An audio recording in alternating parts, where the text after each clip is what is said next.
Kararsızlık ovasına yine bir 56'lık inkubatörümüz nesip etsin.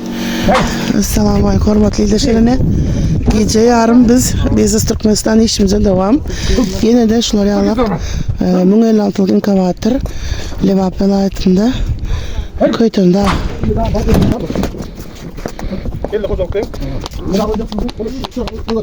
Yak traktörü koyup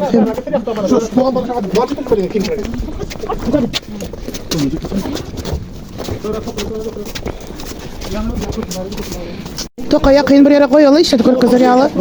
Bera kaldırılmasıdır. Zat ayağını özünden mi? Hava. Rayon lan.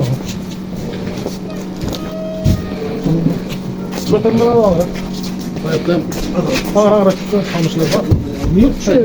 Aslında. Getirdik. Hasan Zadak'ın rozu var. O rozu. Sen mi sen doğru şunu?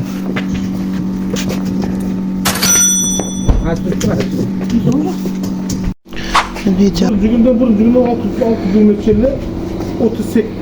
38-60 yaş olmasın. Hava, bir 7 günde 10 kilometre 37 8'den 60 olmak şey olur. Videolayın işledik görközünüzü ne işledi? Benim olmasa 37-60 yaş para. Bir cügünlükte 6 günlükte son önemli. Neyse 38 oldu.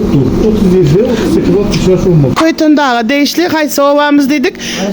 Kararsızlık ovasına yine bir 56'lık inkubatörümüz nesip etsin. Rahmet sizlere. Eski uzaklardan direkt.